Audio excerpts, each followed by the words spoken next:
Centro Terapéutico Cristiano presenta Radiocharlas, un espacio para capacitarnos, aprender juntos y recordar herramientas útiles para aplicar a nuestra vida. Una charla cada jueves, para que puedas escucharla donde quieras, cuantas veces quieras. El tema de hoy es ¿cómo alcanzar la meta y no morir en el intento? A cargo del profesor Stefan Marchenko. Si tenés preguntas, no dudes en escribirnos al número en pantalla. Esperamos que estos minutos sean de bendición para tu vida.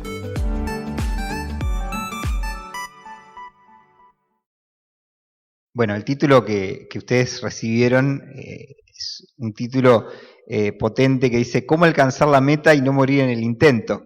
¿No? Y bueno, tiene un subtítulo o digamos otro título que podría tener que es ¿por qué me esfuerzo y no llego a mi meta? ¿No?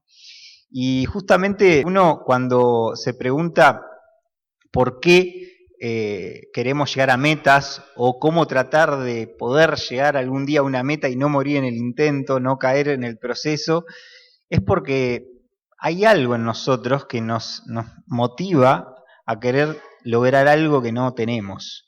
Un propósito, por ejemplo, o descubrir algo que creemos que debemos ser, un propósito, un sentido a quienes somos. Pero saben que hay una diferencia entre ser y existir, ¿no? Es más, una vez escuchaba una explicación teológica acerca de Dios que tenía que ver con esto, ¿no? Y decía, Dios no existe, Dios es. Que son cosas que parecen lo mismo, pero no son lo mismo, ¿no? ¿Por qué? Porque ser es la gran pregunta que el ser humano se ha hecho. La filosofía siempre se ha preguntado acerca del ser de las cosas, el ser de lo trascendente, el ser del ser humano, el ser de cualquier cosa, ¿no? Y justamente Dios es lo que trasciende la existencia. Ser es algo que va más allá de la existencia. Existir es algo que empieza y termina. Eso es existir. Una vez alguien me decía, yo existo, nada más. Y justamente existir en ese sentido es eso, es saber que un día vamos a dejar de existir. Pero ser es algo que va mucho más allá, y ese es Dios. Es el que, como Él se definió a sí mismo, dijo, yo soy el que soy. Y lo que estaba diciendo era, yo soy el que es. O sea, yo soy el único que es, el único Dios que es. Por lo tanto, lo que tenemos que entender es que nosotros existimos, somos seres finitos, y por lo tanto nunca vamos a llegar a la meta que, digamos, podríamos formularnos de manera trascendente, porque, por ejemplo, nunca vamos a poder llegar a ser como Dios. Pero Dios, que es el principio y el fin, es el que no tiene antes de Él ni después de Él, se ha mostrado a nosotros a través de su palabra, que es la Biblia, se ha revelado en ella, y a través de ella es que podemos conocerlo. Y cuando lo conocemos y entendemos al Dios que es, al Dios que va más allá de la existencia, entendemos nuestra existencia y entendemos que el propósito para el cual Él nos creó no es solamente existir por existir, no es solamente venir al mundo por casualidad y un día irnos por casualidad, ¿verdad? Mucha gente vive en la vida creyendo que está en este mundo por casualidad, que porque por algún azar desconocido terminé acá. Sin embargo, Dios te dice hoy que vos no viniste ni a esta reunión ni a este mundo por casualidad, sino que hubo un propósito. Dios tiene un propósito para tu vida, Dios tiene un propósito para mi vida, que va más allá de las decisiones que podamos nosotros tomar, porque hay una decisión más grande, que es la decisión que Dios tiene de que venimos a este mundo como esa semilla que se va a plantar y va a germinar, y cuando empieza a germinar va a dar mucho fruto, ¿no? Pero hay una clave para eso, y eso es de lo que quería hablar hoy, ¿no? Porque a veces decimos, ¿por qué nos esforzamos y no llegamos a las metas que nos trazamos, ¿no? Existimos, decimos, puedo vivir, no sé, 60, 70, 80, 90, 100, algunos, poco más capaz, o menos, ¿verdad? O menos. Y uno dice, pero ¿quién delimita cuándo venimos a este mundo y cuándo nos vamos. ¿Quién lo define? Bueno, lo define Dios. Porque nosotros no podemos controlar nuestra vida, aunque queramos. Entonces, podemos trazarnos un montón de planes, podemos trazarnos un montón de metas, y sin embargo, ninguna de esas metas va a cumplirse si no están dentro de la voluntad de Dios. Entonces, lo que tenemos que descubrir en nuestra vida, tan finita, tan corta, pero a la vez tan importante para Dios, es cuál es mi rol y mi función dentro del plan eterno que Dios tiene para la humanidad. Porque tu vida y la mía tienen un rol fundamental que va a impactar en la vida y por lo tanto en la eternidad, no solo de tu propia existencia, sino de la de muchos más. Y eso cambia totalmente la perspectiva. Y por eso quisiera que reflexionáramos sobre estas cosas, ¿no? Muchos corren en la vida tratando de lograr una meta, se esfuerzan por lograrla y caen en el proceso, ¿no? Pero Dios te dice algo muy distinto a eso, que te dice que esa meta es una meta que vos tenés que encaminarte hacia ella si tenés claro el horizonte. Y el horizonte es el que Dios quiere. ¿Y cuál es el horizonte que Dios quiere? El que está revelado en la Biblia. Cuando estudiamos la palabra de Dios y entendemos los propósitos que Él tiene para nosotros, entendemos que nuestra función va más allá de nuestros propios intereses. Que nuestra función va en función del interés de Dios. ¿Y eso qué quiere decir? Quiere decir que, por ejemplo, Dios quiere que a lo largo de toda la existencia por la cual yo pase en este mundo, quiere que yo aprenda cuál es su esencia, cuál es la esencia de Dios. ¿Y cuál es la esencia de Dios? El amor, en primer lugar. El amor. ¿Y qué es amar? Dios nos ve de determinada manera, tenemos que trabajar para aceptarnos como somos, y cuando nos aceptamos como somos, entendemos que si nos encaminamos hacia lo que Dios quiere que seamos, entonces quiere decir que no soy lo que soy hoy solamente, sino que mañana podré ser mucho mejor, ¿no? Y basado en el amor, es decir, en esa especie de renuncia a mí mismo para darme a los demás, y en primer lugar para darme a Dios, entonces se da una relación vertical y horizontal. Primero yo amo a Dios, le doy todo a Él, renuncio a lo que soy por amor a Él, y cuando entiendo y aplico esto, ese amor de Dios inunda a mi persona, y entonces empiezo a amarme a mí mismo y a aceptarme como soy, con mis limitaciones, con mis errores, con mis defectos. Me perdono a mí mismo porque empiezo a darme cuenta de que yo fracasé mucho, pero que tengo mucho más para levantarme. Y luego puedo volcar ese amor a otros, empezando por aquellos que me han hecho daño. Y uno dice, pero ¿y cómo vas a empezar por los que te han hecho daño? Justamente, normalmente no empezamos por los que nos han hecho daño, empezamos por los que nos hacen bien, ¿verdad? Porque es más fácil querer a los que me quieren.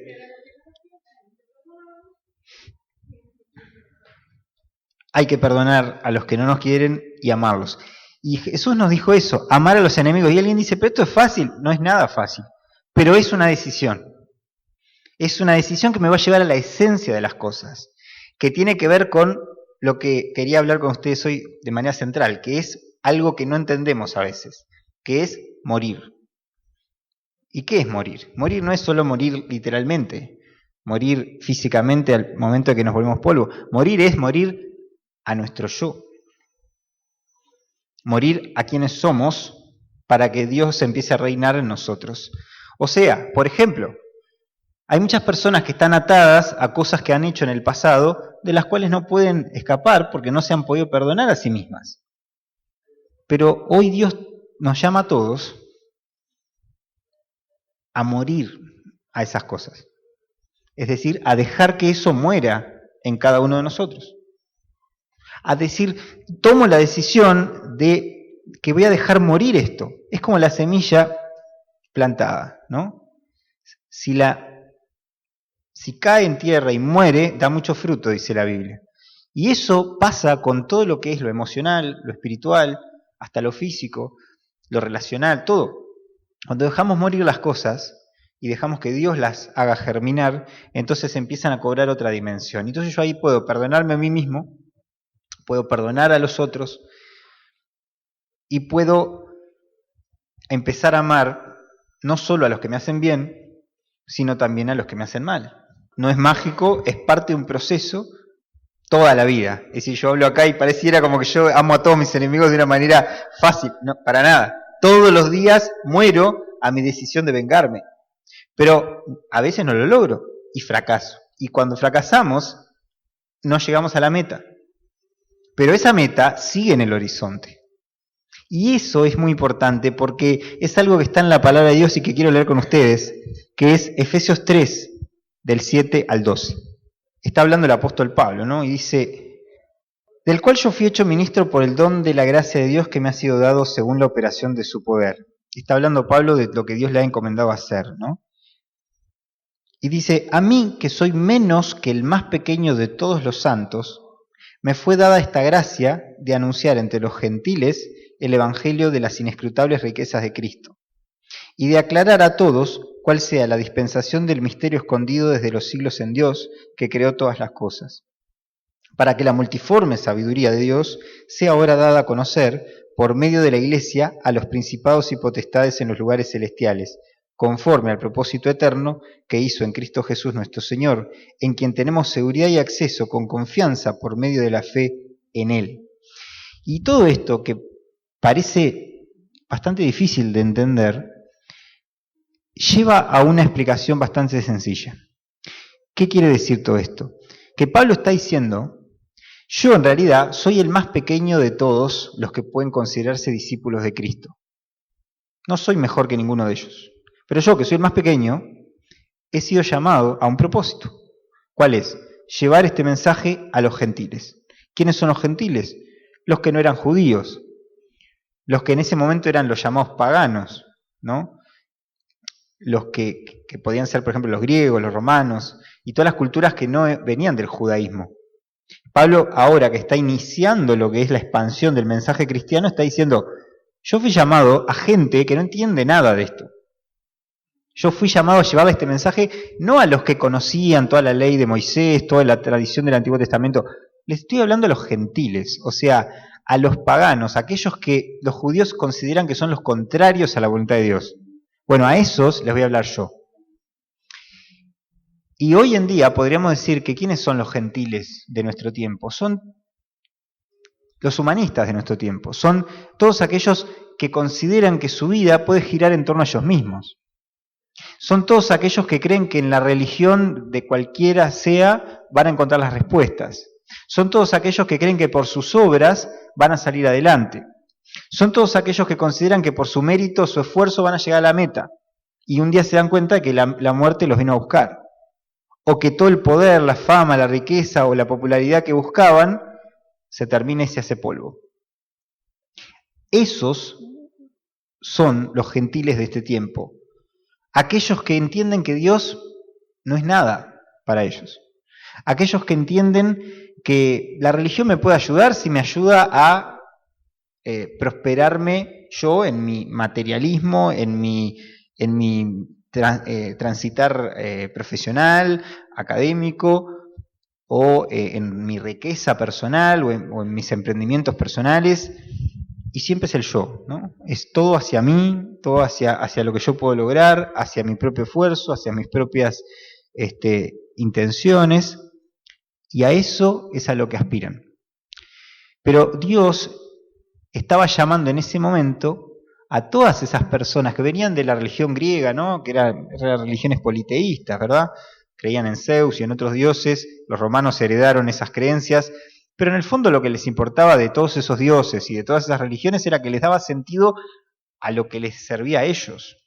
Por eso después pasa el tiempo y esos dioses, digamos, dejan de existir en cuanto a creencia, porque ya la gente deja de creer en esos dioses cuando pasan algunos siglos, porque el cristianismo se expande y esa gente abandona esas religiones, porque se dan cuenta de que no son suficientes para darles las respuestas que buscan.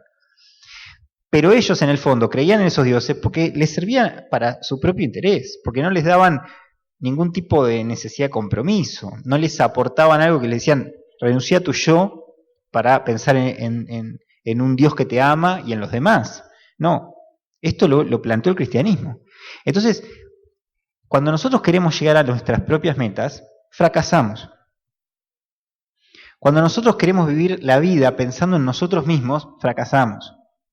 Cuando nosotros queremos que la religión nos sirva a nosotros, fracasamos. Porque eso es lo que es la religión. Es algo que finalmente termina siendo una especie de intento de buscar a Dios, que en el fondo es buscarlo a mi manera, no a la manera de Dios buscándome a mí. Por eso la relación con Cristo no es una religión, es una relación que trasciende la búsqueda de obras para llegar a Dios o la búsqueda de mis propios proyectos personales. Eso no quiere decir que mis proyectos personales, mis metas, no puedan ser buenos y Dios no los pueda bendecir, por supuesto. Pero si yo pongo el acento en eso y busco a lo largo de toda mi vida ser alguien, ese alguien se va a convertir en ser nadie, ¿no? Porque en realidad ese alguien va a ser una partícula más en el universo nada más.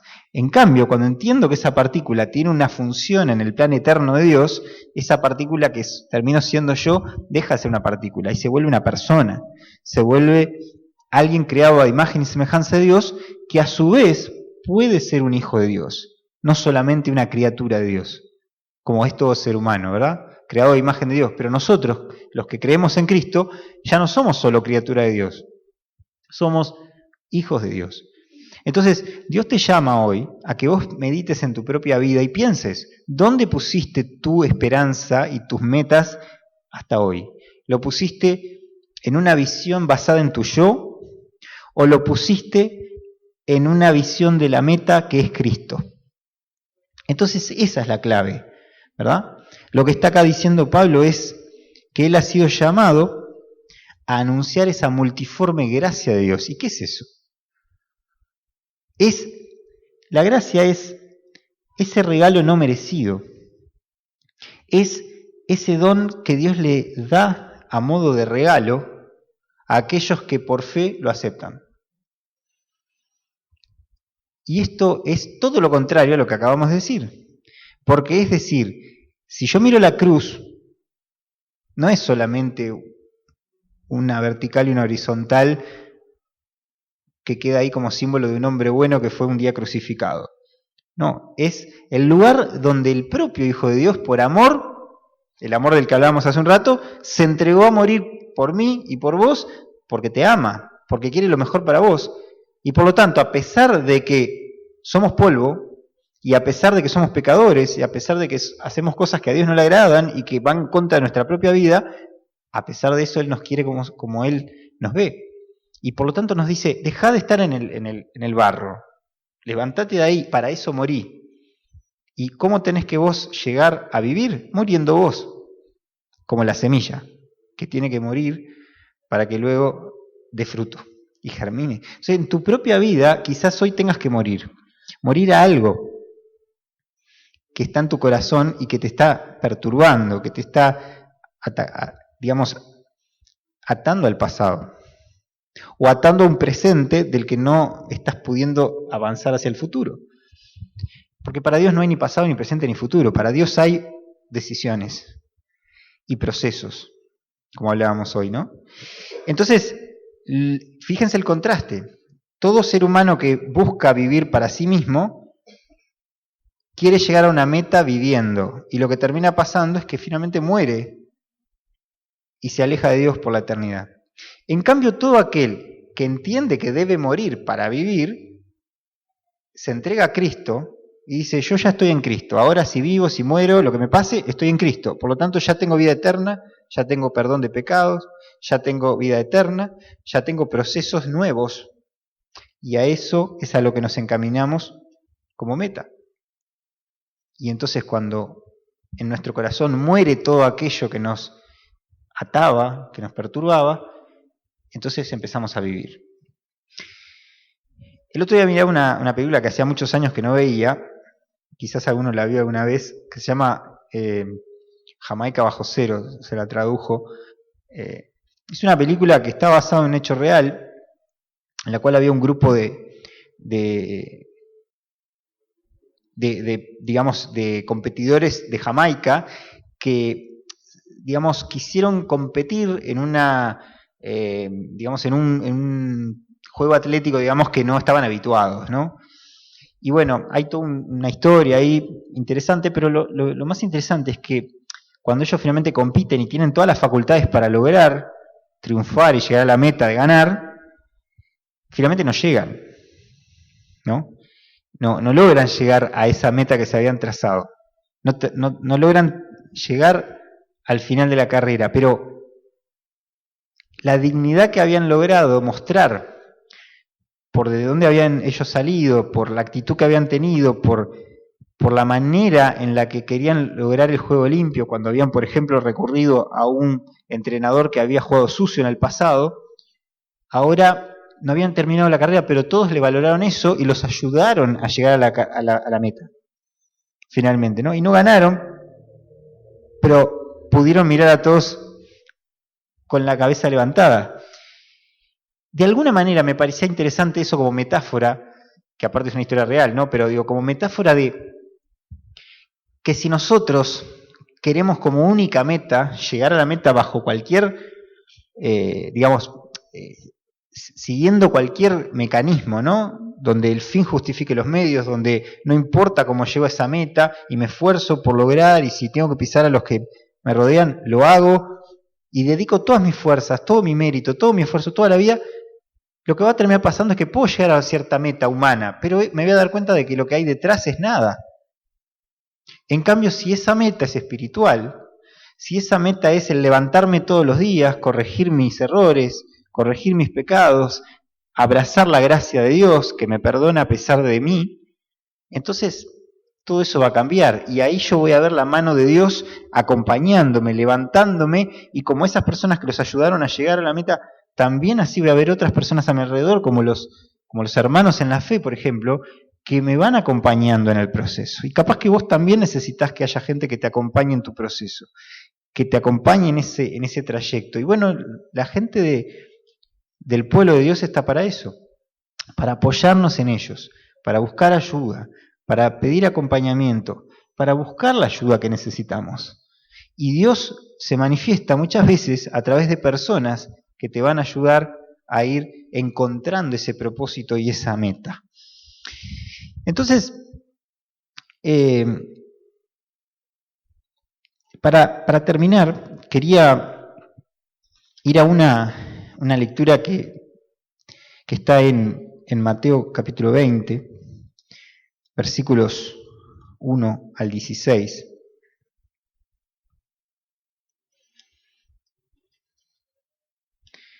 Mateo 20, del 1 al 16. Porque es una historia, que es una parábola, ¿no? Las parábolas eran historias que Jesús contaba, eran historias creadas, ¿verdad? O sea, son historias ficticias que se crean con una finalidad, que es a través de esa historia enseñar algo, ¿no? Son como metáforas de los principios espirituales, por decirlo de alguna manera, ¿no? Símbolos de lo que son las verdades espirituales. Y fíjense esta parábola que Jesús cuenta. Dice algo muy interesante que a veces pasamos por alto. Dice así, 21, ¿no? De Mateo. Porque el reino de los cielos, dice Jesús, es semejante a un hombre, padre de familia, que salió por la mañana a contratar obreros para su viña. Y habiendo convenido con los obreros en un denario al día, los envió a su viña. Saliendo cerca de la hora tercera del día, vio a otros que estaban en la plaza desocupados. Y les dijo, id también vosotros a mi viña, y os daré lo que sea justo. Y ellos fueron. Salió otra vez cerca de las horas sexta y novena, e hizo lo mismo. Y saliendo cerca de la hora 11, halló a otros que estaban desocupados. Y les dijo, ¿por qué estáis aquí todo el día desocupados? Le dijeron, porque nadie nos ha contratado. Él les dijo, id también vosotros a la viña, y recibiréis lo que sea justo. Cuando llegó la noche, el señor de la viña dijo a su mayordomo, llama a los obreros y págales el jornal, comenzando desde los postreros hasta los primeros. Y al venir los que habían ido cerca de la hora 11, recibieron cada uno un denario. Al venir también los primeros, pensaron que habían de recibir más, Pero también ellos recibieron cada uno un denario. Y al recibirlo murmuraban contra el padre de familia, diciendo, estos postreros han trabajado una sola hora y los has hecho iguales a nosotros, que hemos soportado la carga y el calor del día. Él, respondiendo, dijo a uno de ellos, amigo, no te hago agravio. ¿No conviniste conmigo en un denario? Toma lo que es tuyo y vete. Pero quiero dar a este postrero como a ti. ¿No me es lícito hacer lo que quiero con lo mío? ¿O tienes tú envidia, porque yo soy bueno? Así, los primeros serán postreros y los postreros primeros, porque muchos son llamados, mas pocos escogidos. Fíjense, estos hombres habían recibido su paga y de golpe vinieron otros que capaz que, digamos, trabajaron menos tiempo, y sin embargo los colocó en un lugar importante frente a esa meta, ¿no? Y ellos dicen, pero pará, nosotros hicimos mucho más, trabajamos mucho más y quedamos al final. Y estos tienen más, mayor premio, pareciera, ¿no? Y este hombre le dice, a ver, ¿qué tienen? ¿Envidia?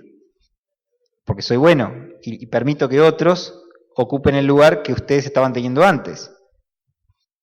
Y dice, los primeros serán postreros, los postreros primeros. O sea, la meta finalmente no es quién va adelante, quién va atrás.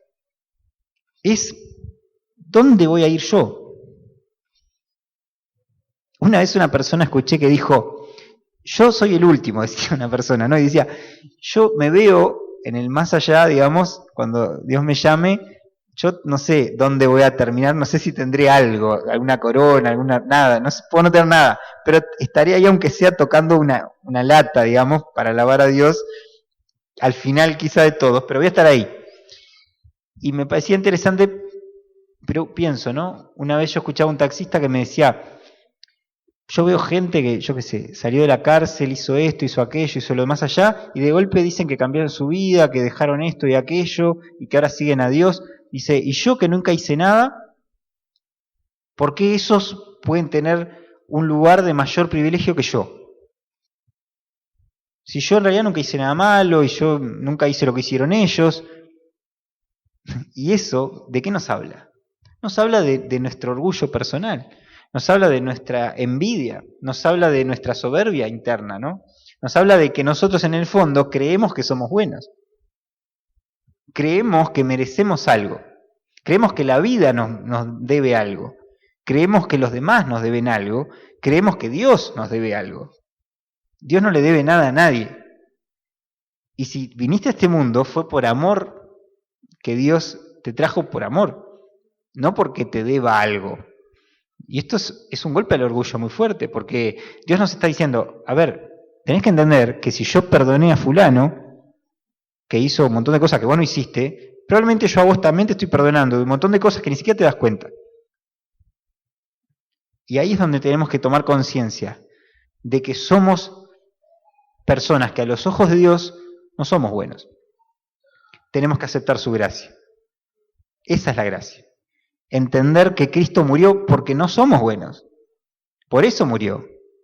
Porque si fuéramos buenos, a los ojos de Dios, no necesitaríamos que Cristo hubiese muerto por nosotros. Nos tiene que conmover que eso fue por amor a mí, por amor a vos, que no lo merecemos. Esa es la gracia. Esa es la llegada a la meta, que la meta es de Él, no tuya ni mía. La meta la ganó Él, es como la guerra que ganó Él. Pero las batallas las tenés que dar vos, y ahí es donde vos tenés que hacer uso de lo que te dio, porque si Él te dio tantas cosas, cuando te pregunte qué hiciste con todo lo que te dio, ¿qué le vas a decir?